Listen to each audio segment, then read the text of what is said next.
नमस्कार, बहुत स्वागत है आप सभी का। आपके साथ मैं पल्लवी रविंद्र सिंह। माघ मेला धार्मिक आस्था और सनातन परंपराओं का एक बड़ा ही पर्व माना जाता है। हर साल लाखों श्रद्धालु संगम तट पर पवित्र स्नान कर पूर्ण लाभ लेते हैं। इस बार माघ मेले का अंतिम और सबसे महत्वपूर्ण स्नान जो होने वाला है वो महाशिवरात्रि के दिन होगा, जिसे लेकर श्रद्धालुओं में खास उत्साह देखने को मिल रहा है। अभी संगम की रेती पर अध्यात्म और आस्था का महापर्व माघ मेला अपने अंतिम पड़ाव पर अब पहुंच चुका है। देखिए, साल 2026 में महाशिवरात्रि के पावन अवसर पर माघ मेले का अंतिम मुख्य स्नान जो है वो संपन्न होने वाला है।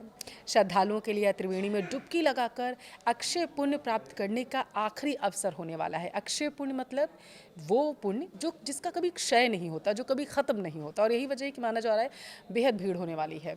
माघ मेले में कल्पवास कर रहे श्रद्धालुओं और देश भर से आने वाले शिव भक्तों के लिए यह दिन बेहद खास होता है। हिंदू धर्म में मान्यता है कि महाशिवरात्रि पर संगम में स्नान करने से भगवान शिव और माता पार्वती दोनों की ही असीम कृपा मिलती है। 2026 में महाशिवरात्रि पर माघ मेले का अंतिम यानी छठा जो स्नान होगा वो इस बार 15 फरवरी को होने वाला है, क्योंकि 15 फरवरी को ही महाशिवरात्रि है। जो मेले का समापन भी इसी दिन माना जा रहा है। इस दिन सुबह ब्रह्म मुहूर्त में यानी कि 4 बजे से लेकर के 5:30 बजे के बीच स्नान करने का सबसे शुभ समय बताया जा रहा है।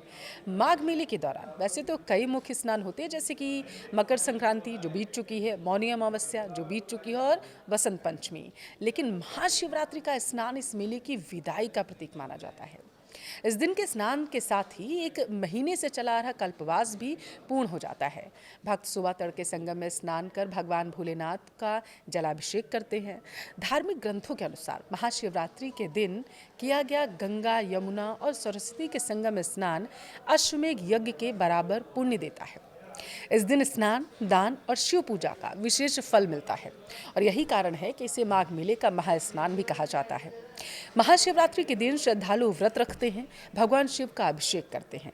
जल, दूध, बेलपत्र, धतूरा, घी, भस्म से की गई पूजा भगवान शिव को बेहद प्रिय होती है। अब मान्यता यह है कि इस दिन सच्चे मन से की गई आराधना से सुख, समृद्धि, स्वास्थ्य और मनोकामनाओं की पूर्ति भी होती है। जो श्रद्धालु किसी कारणवश माघ मेले के पहले स्नान नहीं कर पाए, उनके लिए महाशिवरात्रि पर अंतिम स्नान पुण्य कमाने का आखिरी और सबसे बड़ा मौका माना जाता है।